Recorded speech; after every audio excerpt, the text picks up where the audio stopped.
A bunch of sorry asses right now. If the New York Knicks lose this series, heads need to roll.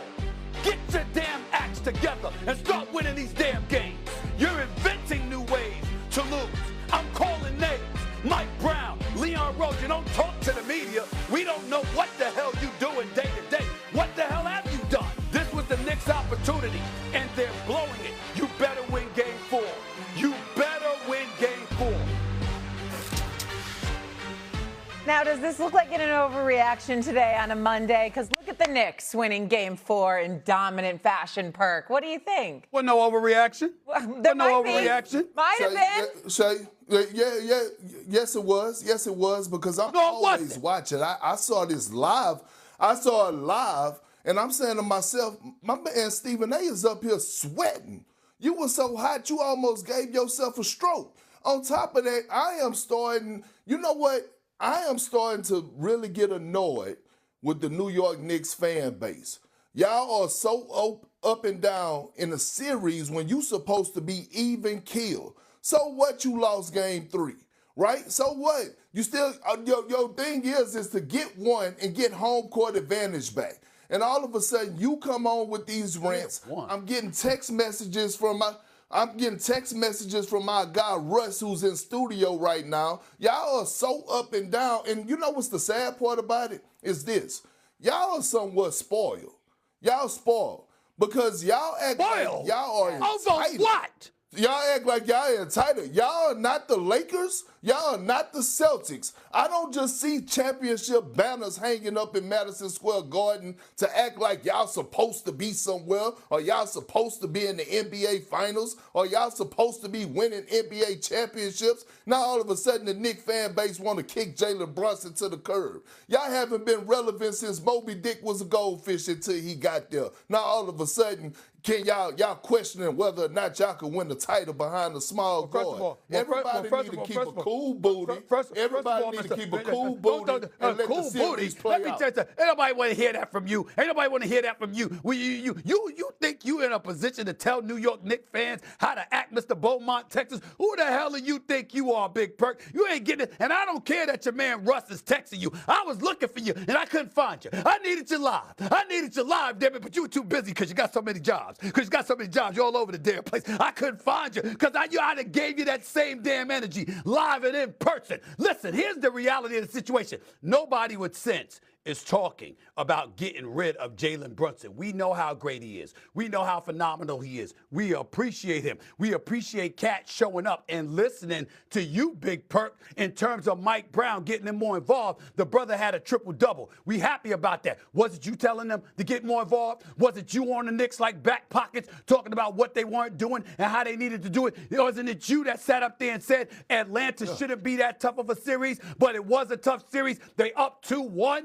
and on the verge of going up 3-1 on the New York Knicks because they couldn't close the deal in game 3. That was you talking about that too. So don't act like leaving us out on the island like you some innocent bystander hiding behind the bushes, nowhere to be found. You couldn't hide behind the Berlin Wall. That ain't gonna work. We all understand what the hell was going on with the New York Knicks. They got a little bit too comfortable. So let me get specific while you on national television, all right? And your brother Russ, who I like, by the way, your brother Russ can't help you here. And by the way, damn it, how come I haven't been invited on y'all podcast? We'll talk about that another day. I can't believe my boy hasn't invited me yet, but we'll talk about that another day. Here's the bottom line. The bottom line is this with the New York Knicks.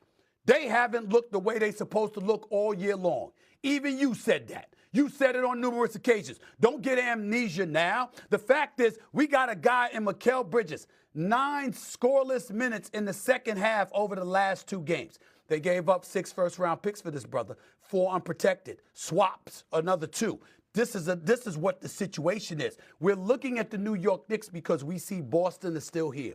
We see the Detroit Pistons coming. We see Orlando and Atlanta coming. We see Toronto being relevant. We see Cleveland being relevant, even though they lost and they're in the series now. We see all of this happening. And the New York Knicks that were in Game 7 of the Western Conference or the Eastern Conference semifinals a couple of years ago. Game 6 of the conference finals, 2 games away from the NBA finals last year. They changed their coach. You understand? You already had gotten Mikal Bridges the summer before. You know you could have had Giannis if you didn't give up all of those assets. So we're looking at the New York Knicks and we're asking, How are you going to get better? How are you going to position yourself to legitimately compete for a championship with the assets that you've given up? Leon Rose, up until that point, did an outstanding job. But I'm telling you right now, if the New York Knicks end up getting bounced out early, we're going to be looking at some of the moves that they made and what they didn't do and how much they gave up and for what. Mikal Bridges is key. Because in the end, even though you may not require him to win this series, you certainly need him to play better and produce more than he has to validate the deal that they made for him. That is the reality of the situation. Look at those numbers right there. Is that what you expect from a cat that you gave up 4 first-round unprotected picks for, bro? And the reason why Jalen Brunson is getting some heat, and it's the only reason I think he deserves some heat, is because, no, he was not in the negotiating room. No, he was not on the phone with the Nets. Yeah, he wanted his boy and all of that stuff. 5 years, $270 million. He was in position to sign. He signs a year earlier, saving the Knicks $114 million. Go ahead and get Mikal Bridges. Give him his $150 million. We don't care about that. That's cool. It's the fact, Big Perk, that you gave up all of those first-round assets. Do you know what the New York Knicks could do if they had some of those assets? And if you're Jalen Brunson, the face of the franchise, you don't let them do. You say to them, yo, don't give up that much. Don't do that now. That's all anybody is saying. That's why we're looking at the Knicks. That's why we got trepidation. And that's why I'm very proud they handled their business the way that they did. Because how they handled their business is how they were supposed to handle their damn business. And I'm going to take some credit for it. Because I don't know if they would have done that had I not gotten in their ass. And that's the bottom line. That's how I feel about it. This is the playoffs. It's all about adjustments. We have seen that from one game to the next. They got comfortable, man. They got comfortable, Shay. That's what it was. It looked like they got pretty comfy in Atlanta with all those Knicks fans down there. Coming from Texas, talking about how New York Knicks fans supposed to act. Who are you? You don't get to do that, Big Perk. You from Texas. This is New York City, baby. You from Texas. It don't work like that. We ain't flowing like that. Period. Perk's been on some winning teams now. I think he's qualified to talk about what it takes to win. He's qualified, not New York, though. No, Shay, because he ruined New York. He contributed to making New Yorkers unhappy when he was beating their behind when he was playing against them. He didn't care about us then. Don't act like you care about us now. The chuckle is good enough. Go ahead. Let's stay with Mikal Bridges here because his minutes are going down. He's averaging 27 minutes and 7 points per game in this series. Is it a big deal that Bridges' minutes continue to go down? Perk, what do you think? Hell no, it's not a big deal. Who cares? Who cares? You're at the point now, I'm over the whole Mikal Bridges and they gave up 6 first-round picks for unprotected. I'm over all that. You're at the point of the postseason where it's facts over feelings. See, Stephen A is still in his feelings because he's a diehard Knicks fan. I'm going to give you the facts. If you're not playing well, you sit your ass down. This is why the Knicks went loaded up and got deeper. This is why they got more depth, because iron sharpens iron. Okay, if you're not cutting it, we're going to bring in McBride, like we saw in Game 3, although the Knicks didn't win the game, but they closed the game with McBride. Okay, if you still not coming out and you're producing, we're going to give you a fair shot. I'm not going to snatch you out the starting lineup, but Jose, come on in, young fella. Come give us what we need and come give us that energy and that defensive tenacity. Mikal Bridges, have a seat next to me. Maybe you'll come with it in Game 5. You don't have time to continue to try to cater or get the best out of him. We're talking about Mikal Bridges, who has playoff experience, been to NBA Finals, was the starting 3 wing guy on the Phoenix Suns when they lost to the Milwaukee Bucks in the NBA Finals about 4 or 5 years ago. You don't have time to cater to him. I don't want to keep hearing complaining. Next man up mentality. If you ain't producing, sit your ass down, bring in one of those other guys off the bench. What the hell is going on with you? Are you not listening? Who the hell said you were wrong about that? You preaching the gospel. I didn't have no problem with Bridges being benched. What's the problem? I didn't have no problem with him sitting down. I completely agree with you. The fact of the matter is, I'm proud of Mike Brown for putting in McBride. and Jordan Clarkson and making sure that they play more minutes than Bridges because they're producing. What I am saying simultaneously is this. Yo, Mikal Bridges, what's up, bro? They gave up all of these assets for you. You just gonna sit idly by and McBride is a plus 29 when when they on the court together and you a minus 26?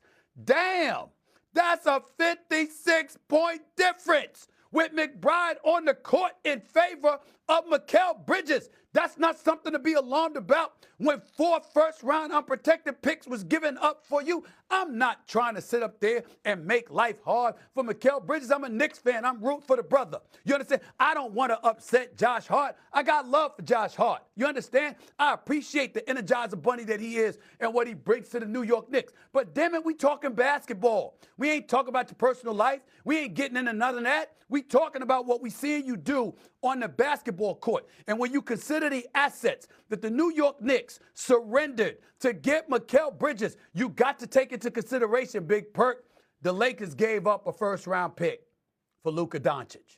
The Phoenix Suns, you understand, the Houston Rockets gave up a bunch of second-round picks for Kevin Durant. I mean, my God, you got KD, you got Luka, and half of those assets wasn't given up for this. And the Knicks did this for Mikal Bridges. We can't sit idly by and engage in amnesia because the playoffs are here, even though we getting it from McBride and we getting it from others. And OG, thank you very much for doing what you're doing, and Karl Anthony Towns and others. The fact is we got to look at Mikal Bridges and the New York Knicks and say, yo, what's up? That's unacceptable. We need more, bro.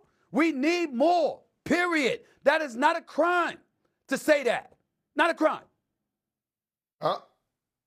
I'm starting to believe. See, people don't understand and don't realize that there's levels to this when it comes to the market that you play in. LA, Boston, New York, Philly. It's different levels and it's a different type of pressure when it comes to playing in those cities and playing for those organizations. And I'm starting to have some questions on whether or not Mikal Bridges really ready for this type of pressure that's coming on him, for as them giving up 6 first-round picks, for as them giving him a $150 million contract. Are you ready for the pressure? Seem like he's folding like clean sheets to me. But again, it's still a lot of games left in this series, Shay. They're going to continue, but if once they get past the Hawks, because I believe they are, they're going to need Mikal Bridges in that Boston Hey, that's why I'm crying. I'm ready to cry right now because this man just warmed my heart. That's all I've been asking for. Somebody